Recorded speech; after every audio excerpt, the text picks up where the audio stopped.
Hello এবং স্বাগতম। আমি সুশীলা ব্লগ থেকে জানাচ্ছি শুভেচ্ছা ও অভিনন্দন। আপনারা কেমন আছেন? আশা করছি ভালো আছেন। আমিও ভালো আছি। আজকের রেসিপিটা করব ডাল পুরি। দেখুন এইভাবে ফুলকো ফুলকো ডাল পুরি বানাবো। তো ফুলকো হচ্ছে না, আপনাদেরকে ফুলকো করে দেখাবো। অবশ্যই আমার সঙ্গে থাকবেন ভিডিওটা দেখার জন্য। স্কিপ করবেন না, দেখে যান। খুব সুন্দর ফুলে উঠবে। একদম কম তেল দিয়ে, অল্প তেল দিয়ে রান্নাটা আমি করি। বাচ্চাদেরকে খাওয়ানোর জন্য চটপট করে বাচ্চারা বায়না করছে ডাল পুরি খাওয়ার জন্য। এতটা তেল দেওয়ার তো কোনো প্রয়োজন পড়ে না, তাই আমি অল্প তেল দিয়েই করছি। আর ফুলে উঠবে, একটু সময় লাগবে। বেশি তেল দিলে তো তাড়াতাড়ি ফুলে যায়। দেখুন এভাবে খুব সুন্দর করে ফুলে ফুলে উঠবে। তেলটা একদম কম দিয়েছি, অল্প তেল দিয়েছি। দেখুন এভাবেই ফুলে উঠবে। তবে আমার সঙ্গে থাকুন কীভাবে করব। প্রথমে ডালটা আমি সিদ্ধ করে নিলাম, তো আপনাদেরকে দেখাতে পারছি না, স্কিপ করে দিলাম। এই প্রথমে আমি ডালটা পেঁয়াজ দিয়ে সম্বার দিয়েছি। ডালটা ভালো করে ধুয়ে সম্বাসের মধ্যে পেঁয়াজটা লাল করে ভেজে আমি ডালটা দিয়ে একটু নাড়াচাড়া করে অল্প জল দিয়ে স্বাদ অনুযায়ী লবণ দিয়ে ঢাকা দিয়ে ডালটা সিদ্ধ করে নিলাম। হাফ সিদ্ধ হওয়ার পর আমি হলুদ আর ধনিয়া গুঁড়া, জিরের গুঁড়া দিয়ে দেখুন এইভাবে আমি সিদ্ধ করে নিয়েছি। আরও অনেকটা সিদ্ধ হওয়ার বাকি আছে। আর সিদ্ধ করে করে একদম আমি লো মিডিয়ামে রেখে ডালটা সিদ্ধ করছি ঢাকা দিয়ে দিয়ে। খুব সুন্দর সিদ্ধ হয়ে যাবে। আর সিদ্ধ করে একদম ঝুরঝুরা করে নেব। যত ঝুরঝুরা হবে তত ডাল পুরি খাওয়ার টেস্টটা অন্যরকম হবে। দেখুন সিদ্ধ হয়নি, আমি ঢাকা দিয়ে সিদ্ধ করে নেব।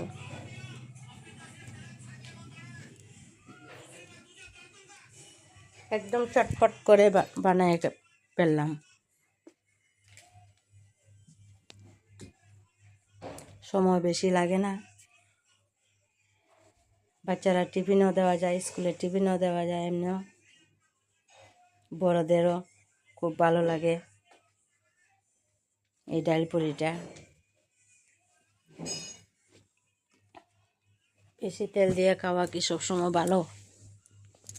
এমনি তো গ্যাসের রান্না, গ্যাস হয়ে যায়, গ্যাস হয়ে যায় পেটের মধ্যে। তাই অল্প তেল অল্প মশলা দিয়ে যে কোনো রেসিপি আমি করি। দেখুন আমি এইভাবে ঢাকা দিয়ে দিয়ে সিদ্ধ করে নিয়ে এইভাবে আমি জোড়া করে নিলাম, একদম জোড়া করে নিলাম। দেখুন কত সুন্দর হয়েছে। আমি কাঁচা লঙ্কা বেশি দিইনি, টেস্টের জন্য শুধু একটা দিয়েছি।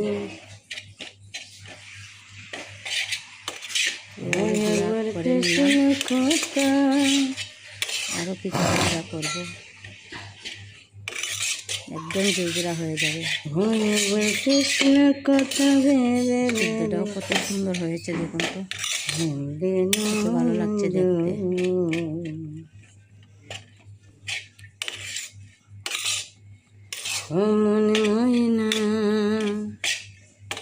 মা দিদি দেখতে সুন্দর লাগে, এটা খেতেও দুর্দান্ত স্বাদ, টেস্টি হয়। এখন তো আমার দিদিমারা তো করছে না, নিজেই করতে লাগছে, নিজে খেতে লাগছে, খেতে হচ্ছে, বাচ্চাদেরকে খাওয়াতে হচ্ছে, শ্বশুরবাড়ির সবাইকে খাওয়াতে হচ্ছে।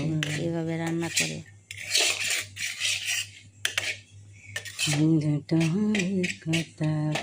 কত সুন্দর হয়েছে। জুড়া একদম জোড়া করে নিলাম।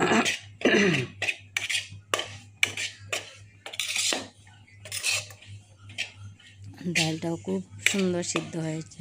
আমি এই রেসিপিটা মুসুরি ডাল দিয়ে করছি, তো আপনারা চাইলে মুগ ডাল দিয়েও করতে পারবেন, আর পাঁচফোড়ন সম্বার দিয়েও করতে পারবেন। আমি পেঁয়াজ সম্বার দিচ্ছি আর মুসুরি ডাল দিয়ে করছি।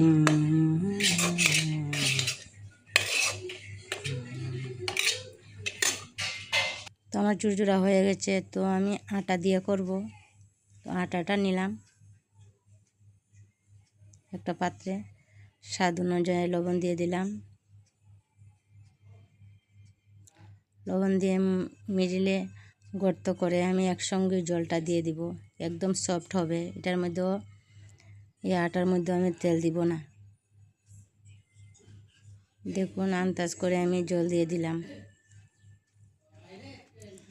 আর জল এড করতে লাগবে না, একদম সফট হবে আটা ড্র করাটা।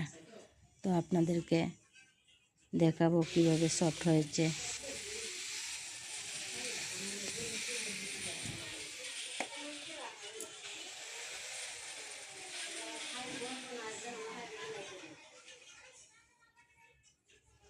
এখন নরমই দেখা যাচ্ছে, কিন্তু নরম হবে না, একদম সফট হবে।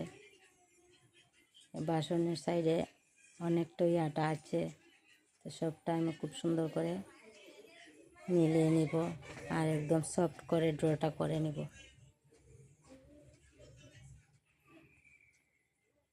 দেখুন আমি এইভাবে ড্রটা করে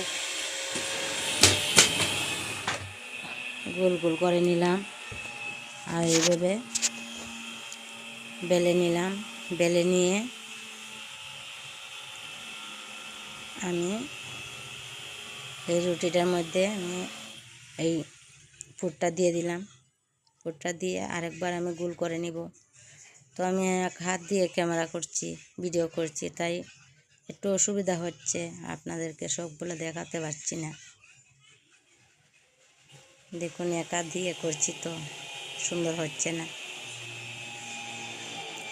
তো এইভাবে আমি গোল করে নিব, গোল করে আরেকবার বেলে নেব হালকা হাতে, একদম হালকা হাতে বেলে নিব যাতে না পাটে রুটিটা।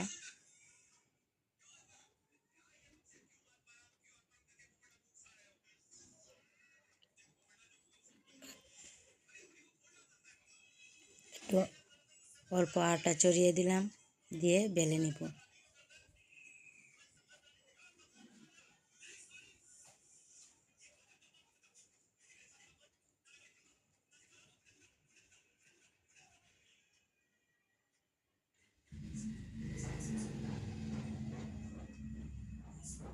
আমি এক হাত দিয়ে বেলে দেখাচ্ছি আপনাদেরকে, শুধু দেখানোর জন্য আমি এভাবে করছি। দুই হাত তো লাগি রুটি বেলার জন্য। তো আমি একটা দেখাচ্ছি আপনাদেরকে, একদম হালকা হাতে এভাবে বেলে নিব। এটা আরও অনেক বড় করে নিব। তো আপনাদের দেখানোর জন্য এইভাবে আমি করে নিলাম। তো দেখুন আমার রুটি বেলা হয়ে গেছে, আর আমি কড়াইতে তেল দিয়ে তেলটা গরম করে আমি এই রুটিটা দিয়ে দিলাম। এক হাত দিয়ে করছি তো তাই দেখাতে পারছি না কিভাবে দিচ্ছি।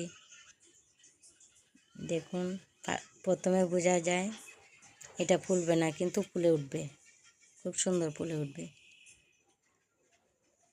একটু সময় লাগে ফুলতে, খুব সুন্দর ফুলে যাবে দেখবেন, একদম ফুলকো ফুলকো হবে, খেতেও কিন্তু দুর্দান্ত হয়।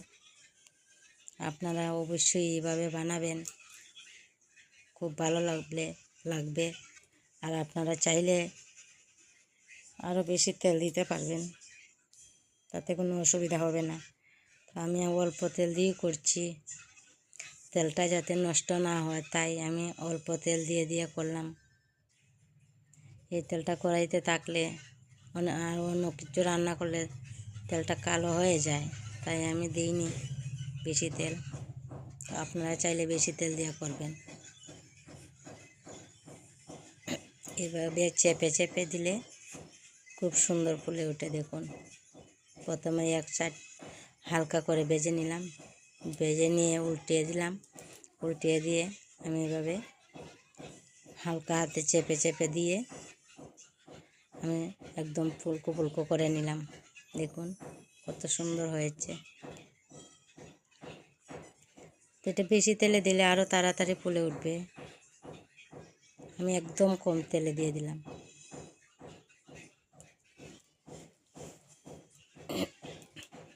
দেখুন এক হাতে দিচ্ছি আর এক হাতে ভিডিও করছি। এই রুটিটা দিয়ে হালকা হাতে চেপে দিবেন, তেল কম তো তাই।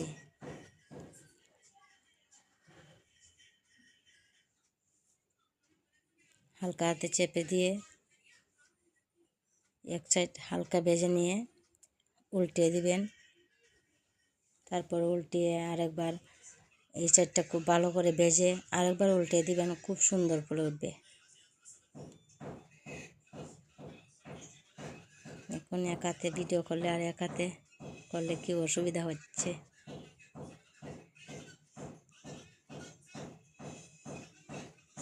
অনেকই অসুবিধা হচ্ছে।